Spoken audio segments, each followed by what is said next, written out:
देखिए madam, inspector साहब, हम आपका बहुत ड्रामा देख चुके। एक तो चोरी का इरादा रखती हैं, ऊपर से सफाई भी देती हैं। गिरफ्तार कर लो इन दोनों को। ले चलो इन्हें। रुक जाइए।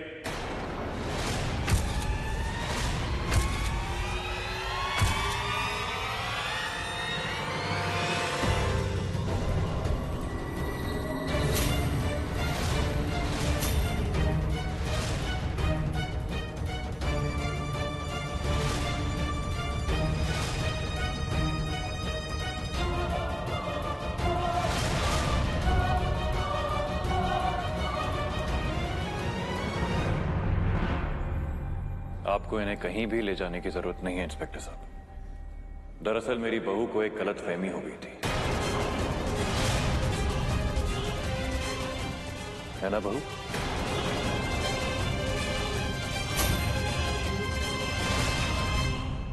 कुछ पूछा मैंने आपसे?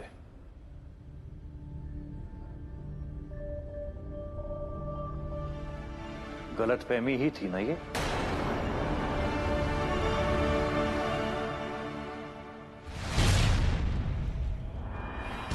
हम हमारी शिकायत वापस लेते हैं। I am sorry. It's okay, छोड़ दो इन्हें, चलो।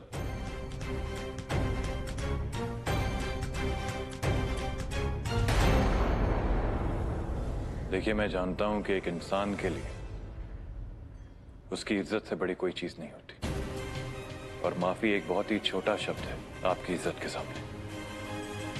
लेकिन अगर आपसे हो सके तो आप हमें प्लीज माफ कर दीजिएगा।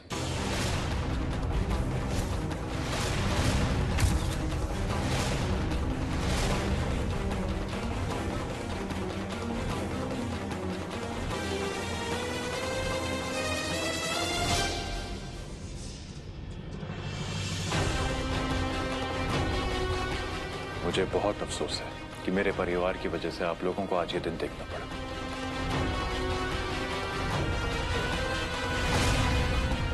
कल सुबह के न्यूज़पेपर में इनके परिवार के लिए एक माफीनामा छप जाना चाहिए दुर्गापुर।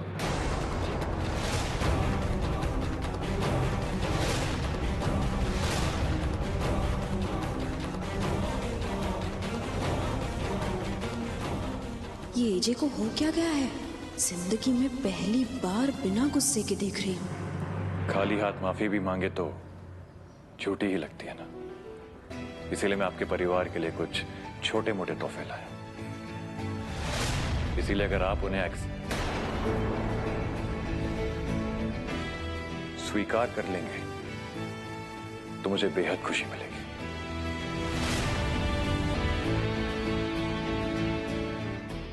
इन सबको यहां अच्छे से रख दीजिए। Thank you.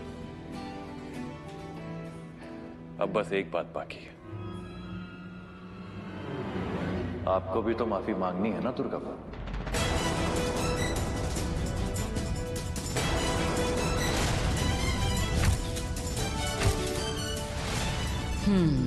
अब आया ऊंट पहाड़ के नीचे। आखिर कितना गलत किया आपने लोगों के साथ? माफ कर दीजिए मुझे। नहीं, बदनामी जैसी हुई है माफी भी वैसी ही मांगनी पड़ेगी आपको दुर्गा बहू, ताकि इनको पता चले कि आज जो ये तमाशा हुआ है इसमें सिर्फ और सिर्फ आपकी गलती है।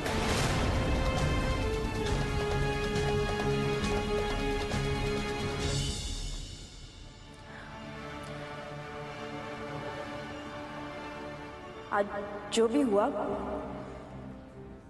मेरी वजह से हुआ। माफ कर दीजिए, दोबारा ऐसा नहीं होगा।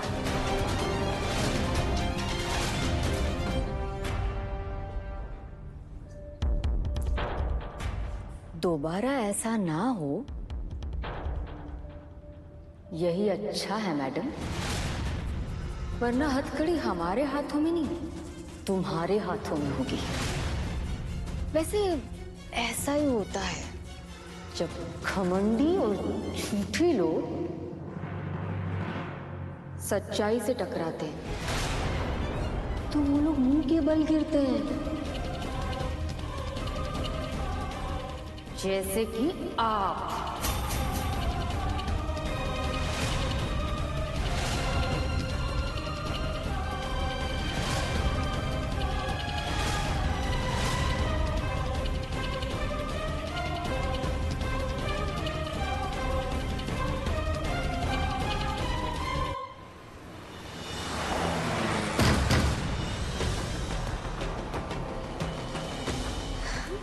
दुर्गा दी आप आ गई। बताइए ना कैसे रहा? चखाया मुझे गुड्डन को? उस गुड्डन को पुलिस ने 1760 डंडे मारे ना। बताओ ना। आपको भी तो माफी मांगनी है ना दुर्गा भाभी, ताकि इनको पता चले कि आज जो ये तमाशा हुआ है इसमें सिर्फ और सिर्फ आपकी गलती है। दी वैसे अच्छा ही हुआ आप चली गई यहाँ पे। यहाँ पे रहती ना तो आपसे जी कितना काम करवाते। मुझे तो इतना काम कराया कि कमर में दर्द हो गया। भगवान ही जाने उन डब्बों में क्या था। खैर छोड़िए ये सब। हमारी जीत की खुशी में ये लीजिए खीर खाइए। आज जो भी हुआ मेरी वजह से हुआ, माफ कर दीजिए। दोबारा ऐसा ना हो यही अच्छा है मैडम, वरना हथकड़ी हमारे हाथों में नहीं तुम्हारे हाथों में होगी।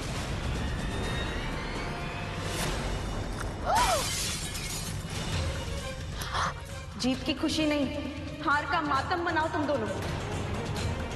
तुम दोनों जानना चाहती हो ना उन डब्बों में क्या था? उन डब्बों में गुड्डन के पूरे परिवार के लिए उपहार थे। क्या? क्यों? और सिर्फ गिफ्ट्स नहीं, बल्कि उन लोगों से जिन्होंने हमारी इज्जत की धज्जियां उड़ाई, उनसे माफी मांगने को कहा मुझसे, वो भी पूरे मोहल्ले के सामने। मुझसे माफी मंगवाने के बाद गुड्डन के पूरे परिवार से एजे ने माफी मांगी खुद। क्या? एजे ने सॉरी बोला? दीप, एक बार राहुल ने मुझे बताया था कि कुछ साल पहले किसी बिजनेसमैन ने एजे की बेइज्जती करी थी और उनकी गलती बताकर एजे से माफी मंगवाई। उस वक्त एजे ने माफी तो मांग ली, पर अगले ही पल उन्हें कंगाल कर दिया। करोड़ों की गिनती करने वाले ये रोडों की गिनती करने लगे। आप समझ रही ना मैं क्या कहना चाहती हूँ? और आज इतने सालों बाद पहली बार एजे ने ऐसा किया है। इसके पीछे कोई तो राज है जो एजे हमसे छुपा रहे हैं।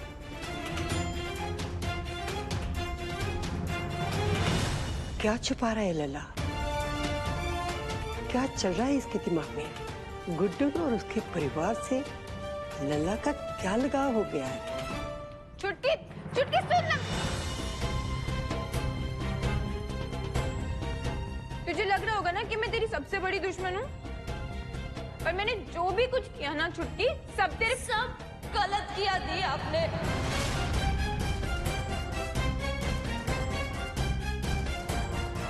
चुटकी चुटकी गुड्डन,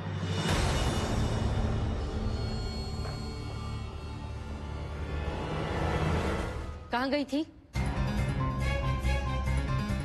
हाँ? अरे ये क्या है मम्मी?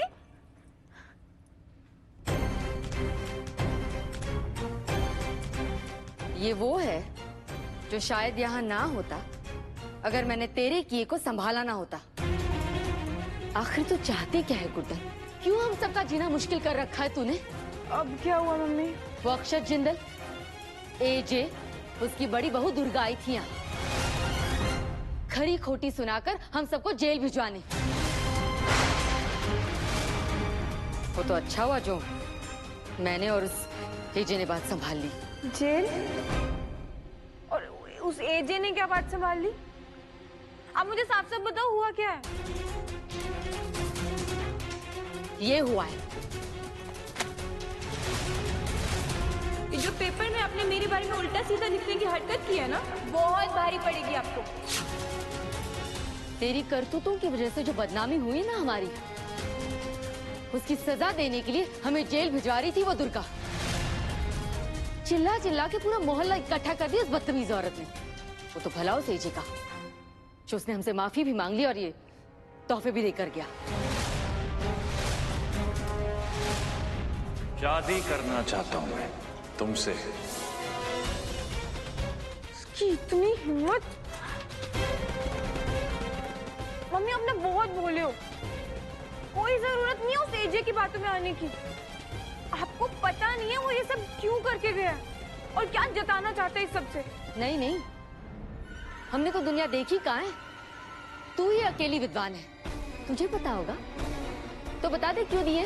वो अंकल है ना, मुझे कसम है गुड्डन, जो तू आज के बाद उस जिंदल परिवार के किसी भी सदस्य के आसपास भी गई तो हम लोग काफी हैं तेरी बदतमीजी और गलतियां झेलने के लिए। अब एक और परिवार को मत घसीट इस सब में, समझी?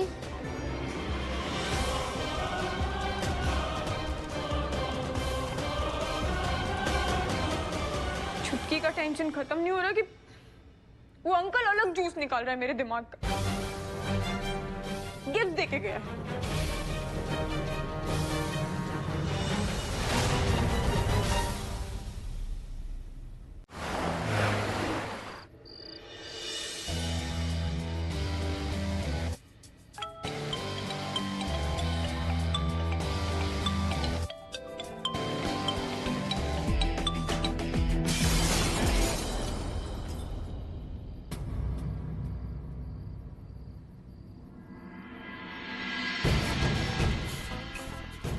आज एक बात तो क्लियर हो गई कि पैसे से ना सब खरीदा जा सकता है, पर प्यार नहीं।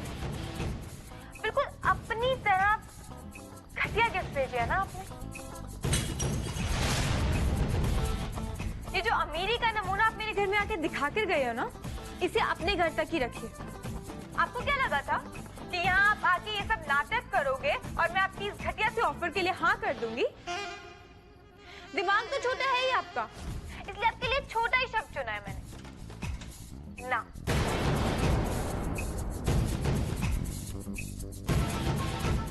लेकिन भूल गई थी कि अमीरों को दो बातें तो समझ में ही नहीं आती हैं, लोगों की इज्जत करना और ना का मतलब। लेकिन फिर भी आपको दोबारा और आखिरी बार ये बात कहूंगी कि अपनी उम्र का ना थोड़ा सा लिहाज कीजिए और मेरे घर की यात्रा की बजाय 4 धाम की यात्रा के बारे में सोचिए। क्योंकि चाहे ये आपके बकवास गिफ्ट हो या आपकी माफी, मुझसे ये आपका घटिया ऑफर लेना ना हो पाएगा। आपसे शादी करना ना हो पाएगा, ना आज ना कल ना इस जन्म। ये एक काम मुझसे कभी ना हो पाएगा। जरूर होगा, और अक्षत जिंदल से ही होगा।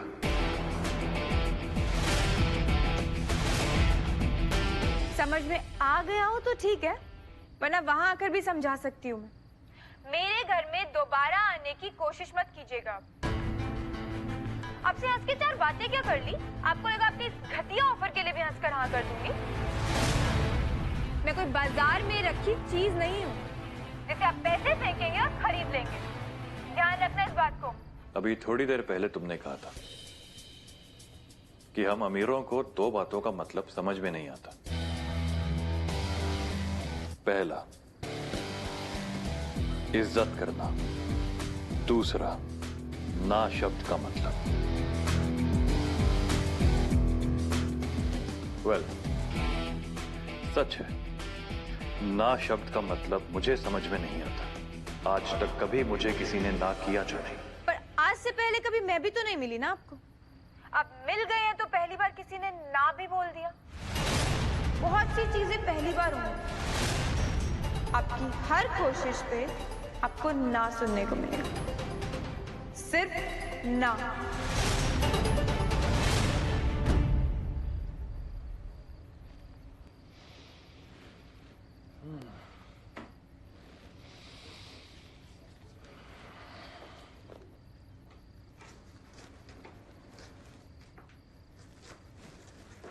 क्या हुआ लला?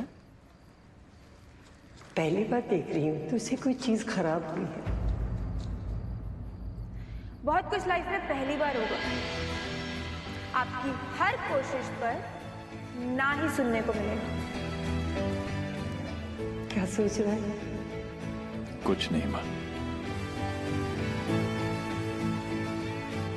बस।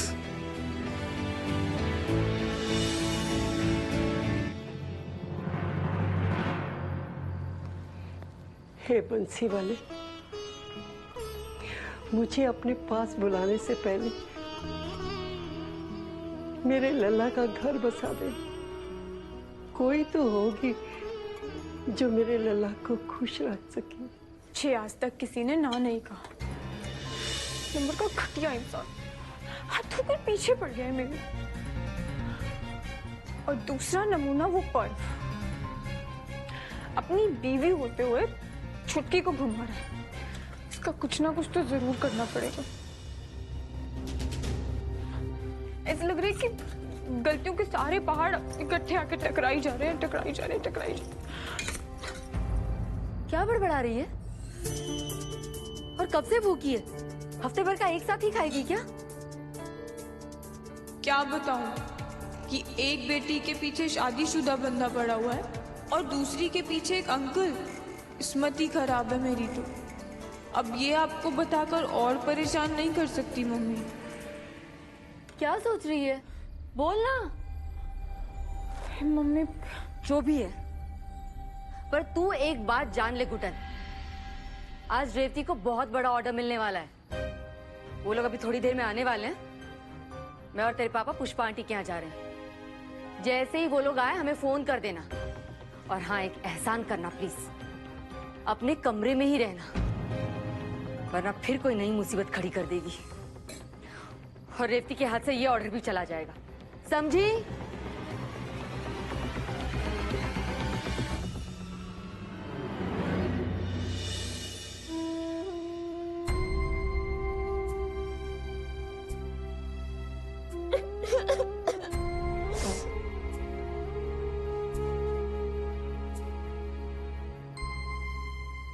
छुटकी के साथ ये रिश्ता तोड़ना होगा तो प्लीज अब से ना कोई फोन और ना ही चोरी छुपे छुटकी से मिलने आई हो।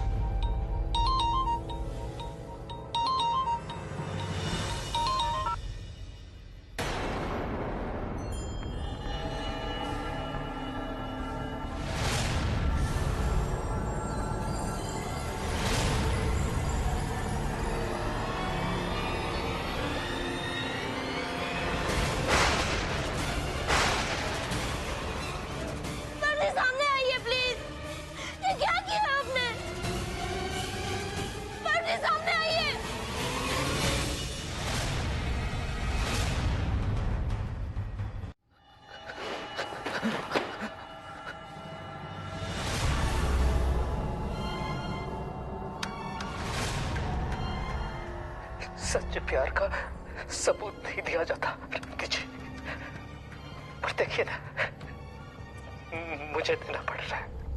क्यों किया आपने फर्जी? क्यों? मैंने सोचा था ये खून आपकी मांग का सिंदूर बनेगा, पर आप तो मेरे प्यार को भूल गए। नहीं फर्जी, ऐसा नहीं है। मैं नहीं भूली आपके प्यार को। नहीं रंती जी,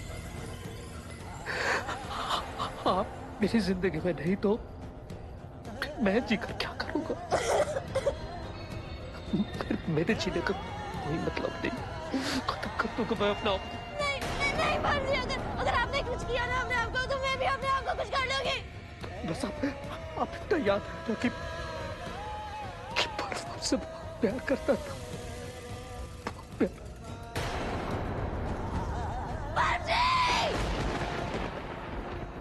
आइसक्रीम खाएगी तो मूड अच्छा हो ही जाएगा, और उसे पर्व को अपने दिमाग से निकालना ही होगा। मैं करूंगी ना हेल्प उस सब में, ताकि वो अपने ऑर्डर्स पे तो ध्यान दे सके। देखना मम्मी, मैं छुटकी की अच्छी बड़ी बहन बन के दिखाऊंगी। छुटकी, छुटकी, ओए छुटकू, तेरी फेवरेट बटर स्कॉच लेके आई हूँ। ओए